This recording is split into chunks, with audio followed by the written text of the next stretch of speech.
Have you ever been in a relationship that was misunderstood by others? Imagine that misunderstanding being immortalized in history books, movies, and popular culture for centuries. That's the reality for many famous historical couples whose stories have been romanticized and distorted over time. Today, we're going to explore how these misrepresentations happen and why they persist. We'll look at couples like Romeo and Juliet, Antony and Cleopatra, and Lancelot and Guinevere, examining how their stories have been shaped by cultural narratives and what we can learn from the real history behind the myths.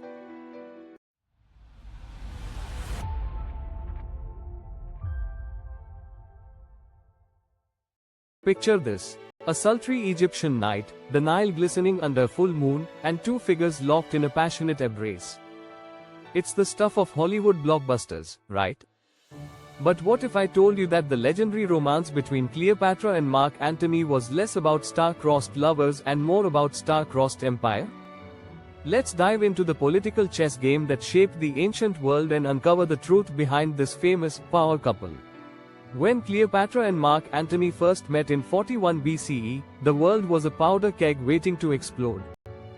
Rome was expanding its reach, and Egypt was caught in the crosshairs. Cleopatra, the last active ruler of the Ptolemaic kingdom of Egypt, wasn't just a pretty face, she was a shrewd politician with a kingdom to protect. And Mark Antony? He was a Roman general with ambitions as grand as the empire itself. Their alliance wasn't born out of a rom-com meet cute. It was a calculated move on both sides. Cleopatra needed a powerful Roman ally to keep Egypt independent, while Antony saw in Cleopatra a chance to secure Egypt's wealth and resources for his political aspirations. Talk about a match made in, well, not heaven, but certainly in the halls of power. But here's where it gets really interesting. While popular culture paints them as love-struck fools, the historical record tells a different story. Plutarch, a Greek historian, wrote that Antony was carried away by his passion for Cleopatra, but he also noted that this passion was politically convenient. Antony needed Egypt's grain to feed his armies and its gold to fund his campaigns. Cleopatra, in turn, used her charm and intelligence to secure Antony's support for her reign. Their relationship wasn't just about personal gain, though. It was a high-stakes game with the fate of nations hanging in the balance. Rome was torn between Antony and his rival Octavian, later known as Augustus, and Egypt was the prize they both sought.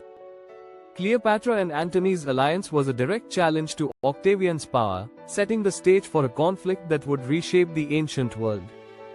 But let's not forget the wider context. The Mediterranean was a melting pot of cultures, religions, and political systems. Egypt, with its ancient pharaonic traditions, stood in stark contrast to the expanding Roman Republic. Cleopatra and Antony's partnership was more than just a romance, it was a clash of civilizations, a meeting point between East and West. As their alliance grew stronger, so did the opposition. Octavian painted Antony as a man bewitched by a foreign queen, turning Roman public opinion against him. This wasn't just character assassination, it was political propaganda at its finest. The message was clear: Antony had gone native, abandoning Roman values for Egyptian luxury. In the end, their political gambit failed. The Battle of Actium in 31 BCE saw Octavian's forces crush the combined fleet of Antony and Cleopatra. The lovers/allies fled back to Egypt, where they would meet their tragic ends. But even in defeat, their actions had far-reaching consequences.